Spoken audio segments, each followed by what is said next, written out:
हाँ जी, welcome back guys. Sales का हम लोग का कोर्स चल रहा है और आज के इस वीडियो में हम लोग देखने वाले हैं कि सेल्स में आप टूल्स और ऑटोमेशंस को किस टाइप से यूज कर सकते हैं। अगर आप ये सोचते हैं कि टूल्स सेल्स पर्सन्स को रिप्लेस कर देंगे, ऐसा बिल्कुल नहीं होने वाला है। वो एक फ्रिक्शन जो होता है बिटवीन सेल्स पर्सन और फाइनल सेल, उसको रिमूव करने में हेल्प करते हैं। और बिना टूल्स के, बिना ऑटोमेशंस के आप सेल्स नहीं कर सकते, स्पेशली उस टाइप की सेल्स जिसकी हम अभी तक इस कोर्स के अंदर बात करते हैं। जैसे फॉर एग्जाम्पल, अगर आप डिजिटल मार्केटिंग एजेंसी के अंदर काम कर रहे हैं और B2B सेल्स आपको करनी है, तो without these kind of tools आप नहीं कर सकते। बिकॉज जो सेल्स की प्रोसेस है उसमें हर स्टेप के ऊपर डिफरेंट टाइप्स ऑफ टूल्स की रिक्वायरमेंट होती है जो आपको डिफरेंट डिफरेंट चीजों में हेल्प करेंगे। सबसे पहले हम लोग कोर माइंडसेट शिफ्ट समझते हैं कि एक बिगिनर क्या सोचता है जिसको सेल्स के बारे में बहुत ज्यादा नॉलेज नहीं है, टूल्स के बारे में बहुत ज्यादा नॉलेज नहीं है, बहुत एक्सपीरियंस नहीं है, और एक एक्सपीरियंस पर्सन टूल्स और ऑटोमेशंस को किस तरीके से लेता है। बिगिनर की हमेशा क्या थिंकिंग होती है, अरे CRM के ऊपर काम करना ना एक एक्स्ट्रा काम है। अच्छा, मैंने भी देखा है कि हमारे ही बहुत सारे टीम मेंबर्स ना ये सोचते हैं कि अरे सर, पता नहीं क्यों CRM बार बार अपडेट करवा रहे हैं, शीट्स बार बार अपडेट करवा रहे हैं, क्या ही हो जाता है, कॉल्स तो हो ही रही हैं, काम तो हो ही रहा है।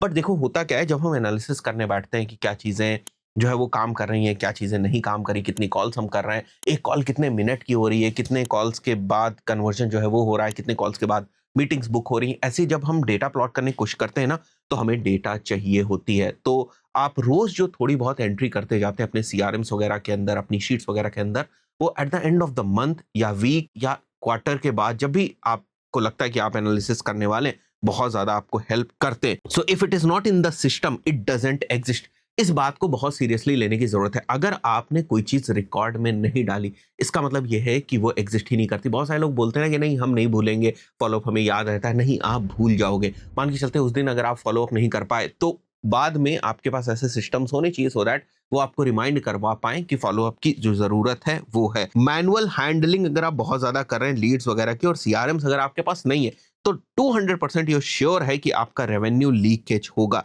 Systems amplify your skills, manual work limits your potential.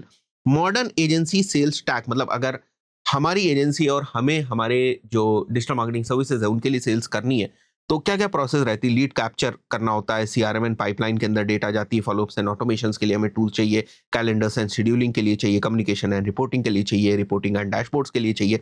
तो आप देख रहे हो, हर लेवल के ऊपर हमें जो टूल है वो चाहिए, और अप्रोक्सीमेटली हमें 6 टूल्स जो है वो चाहिए होंगे। मैं आपको अपने एक्सपीरियंस से बताता हूँ, एक सेल्स पर्सन के ऊपर अप्रोक्सीमेटली 5K पर मंथ का एक्सपेंस आता है। बिकॉज बहुत सारे ऐसे टूल्स होंगे जिनको हर सेल्स पर्सन नहीं यूज करता है, बट बहुत सारे ऐसे टूल्स होते हैं जहां पर एजेंट के बेसिस पर एक्सेस लेते हैं, या एजेंट के बेसिस पर आप जो है वो पैकेजेस उस टूल का लेते हैं कि मेरे को 2 यूजर्स का पैकेज चाहिए, 4 यूजर का चाहिए।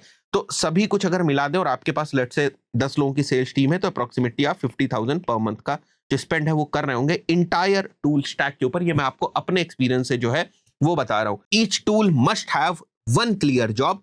Overlapping of the tools is definitely a confusion. अगर आप सोचो ये टूल भी यही काम कर रहा है, ये टूल भी यही काम कर रहा है, तो 100% जो कंफ्यूजन है वो होने वाला है। सबसे पहले टूल्स की बात करते हैं, CRM सिस्टम्स। CRM क्या आंसर करता है, हु इज दिस लीड, कहां से आई, क्या इससे बातचीत हुई है, नेक्स्ट स्टेप्स क्या है, तो everything is inside the CRM systems.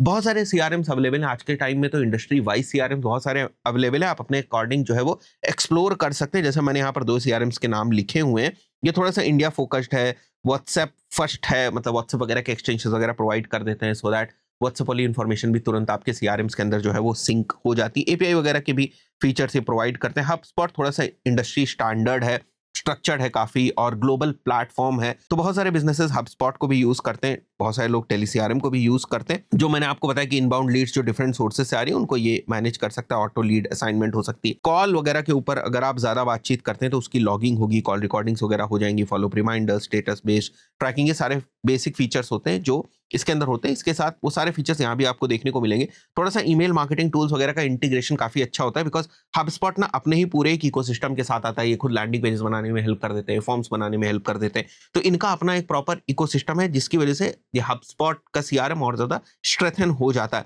But अगर मैं बेसिक CRM की बात करूं तो इंडियन CRM जो है बहुत सारे ये भी आपकी मदद कर सकते हैं। इसके बाद आपको व्हाट्सएप ऑटोमेशन और ईमेल ऑटोमेशन के टूल्स जो है वो चाहिए होंगे। जैसे मैंने यहाँ पर मेंशन किया हुआ है, वाटी वगैरह आप यूज कर सकते हैं व्हाट्सएप ऑटोमेशन के लिए, AI सेंसी को आप यूज कर सकते हैं व्हाट्सएप ऑटोमेशन के लिए, पैबली को आप यूज कर सकते हैं 2 एप्स को कनेक्ट करने के पॉइंट ऑफ व्यू से। सो व्हाट्सएप ऑटोमेशन में आप देखें instant lead acknowledgement, call reminders, proposal follow up, educational nudges, ये सारी चीजें आप व्हाट्सएप के थ्रू जो है वो कर सकते हैं। एग्जाम्पल आप देख सकते हैं एक ऑटोमेशन फ्लो का through WhatsApp. For example someone fills up the lead form, auto WhatsApp जाएगा, thanks for reaching out. Auto reminder before schedule call जाएगा अगर आपकी कोई कॉल शेड्यूल है तो। Soft follow up after the proposal send. तो ये सारे ऑटोमेशन आप व्हाट्सएप के थ्रू कर सकते हैं जो सेल्स में आपकी काफी मदद करते हैं।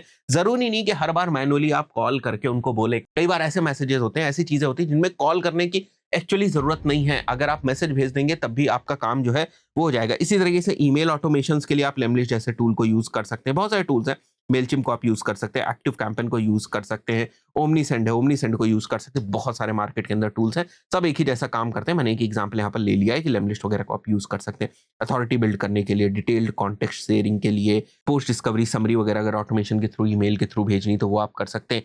तो एक आपके पास व्हाट्सएप एपीआई वाला टूल यानी कि व्हाट्सएप ऑटोमेशन का, और एक आपके पास ईमेल ऑटोमेशन का टूल होना चाहिए। साथ ही साथ हमने बात करी सीआरएम सिस्टम्स आपके पास होनी चाहिए। That is basically the heart brain whatever you want to say. CRM is the core of your sales ecosystem. Next is calendar booking tools. ये भी मस्ट है बिकॉज कई बार ऐसा होता है कि आप अपना कैलेंडर किसी को शेयर करना चाहते हैं कि ठीक है ये फला फला टाइम मेरे पास अवेलेबल है, तो उस हिसाब से वो अपनी कन्वीनियंस के हिसाब से जो है वो एक अपॉइंटमेंट टाइम जो है वो बुक कर लेता है। वरना वो आपसे पूछेगा कि कौन सा टाइम आपका फ्री है, फिर आप देखोगे, चेक करोगे, तो टू एंड फ्रो बहुत सारे कम्युनिकेशन होने लगते हैं और ऐसे में चीजें डिले ही होती हैं।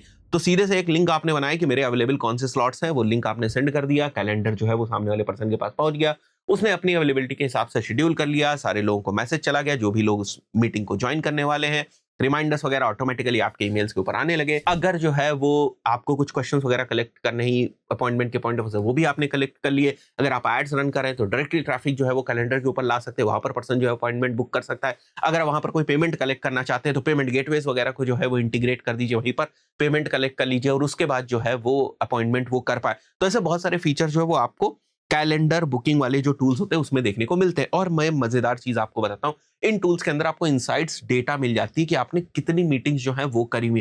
कैसे आप रिकॉर्ड रखोगे, मैनुअली एक्सेल में डालोगे, शीट्स में डालोगे, बहुत टाइम लग जाएगा और बहुत सारी चीजें मिस होने की भी प्रोबेबिलिटी, और कितनी डेटा मेंटेन करोगे वहां पर। तो सारी चीजें है ना कि ये मीटिंग हुई थी, इस पर्पज से हुई थी, ये इस मीटिंग्स के नोट्स हैं, इन लोगों ने इस मीटिंग को ज्वाइन किया हुआ था, इतने टाइम तक मीटिंग चली थी, ये मिनट्स ऑफ मीटिंग है। सारी चीजें, सारी इंफॉर्मेशन आपको वो टूल ऑटोमेटिकली करके दे देता है। तो अगर कोई इतनी चीजें करके दे रहा है आपको तो क्या वो पैसे नहीं लेगा? बिल्कुल लेगा।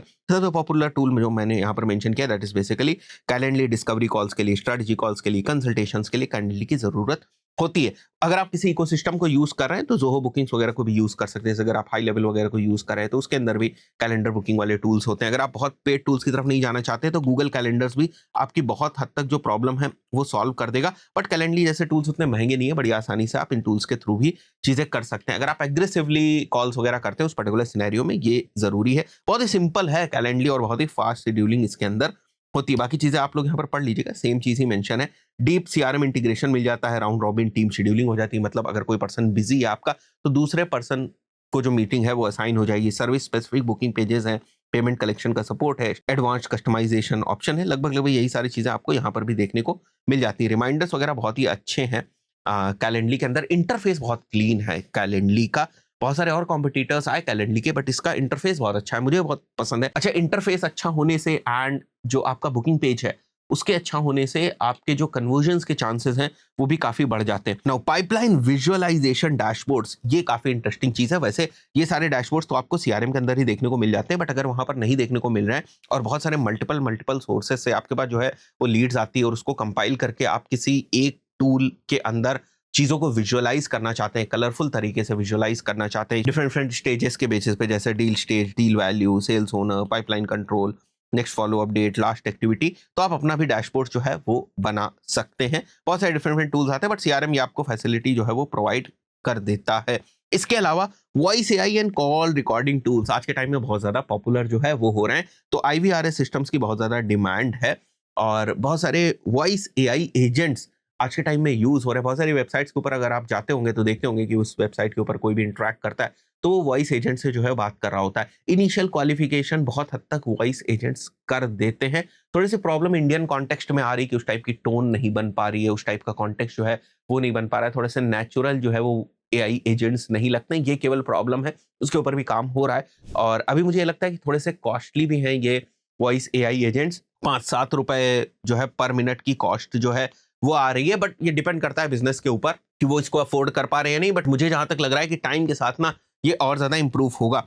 Tools used in agency sales, CRM, call recording, CallRail, Exotel, AI transcription tools, ये सारे जो है वो यूज होते हैं। और अगर आप सीआरएम्स में ही फीचर्स देखने की कोशिश करेंगे तो सीआरएम्स के ही अराउंड ये सारे फीचर्स आपको देखने को मिल जाएंगे। इन सब चीजों से आप अपनी सेल्स टीम की इवैल्यूएशन बहुत अच्छे तरीके से कर सकते हैं। अगर कॉल रिकॉर्डिंग हो रही होगी ना तो वीकली कॉल रिव्यूज है, ऑब्जेक्शन के पैटर्न एनालिसिस है, स्क्रिप्ट में इंप्रूवमेंट करना है, जूनियर्स को ट्रेन करना है, तो वो सारी चीजें आप यहाँ से कर सकते हैं। कॉल रिकॉर्डिंग्स वगैरह को आज के टाइम में तो एआई टूल्स के अंदर डालकर ही आप बहुत सारी इनसाइट जो है वो निकाल सकते हैं, बहुत सारे फ्रेमवर्क जो है बनवा सकते हैं आप। तो ये सारे एक्सपेरिमेंट्स जो है वो आप कर सकते हैं। सो गाइस, ये कुछ टूल्स थे जो ऑलमोस्ट आप हर स्टेप के ऊपर जो है वो यूज करते हैं। आप अपनी इंडस्ट्री के अकॉर्डिंग थोड़ी सी रिसर्च करिए कि कौन से पर्पस के लिए कौन से टूल्स ठीक रहते हैं। अगर आपको क्वेश्चन पूछना है तो आप कमेंट्स में पूछ सकते हैं। जो टूल्स हम यूज कर रहे हैं वो हम आपको बेसिकली बता देंगे। वैसे मैंने आपको बताया कि ज्यादातर हम लोग टेली सीआरएम जो है वो यूज कर रहे हैं, और बुकिंग के लिए हम लोग कैलेंडली को यूज कर रहे हैं। इसके अलावा हाई लेवल वगैरह को भी हम लोग कुछ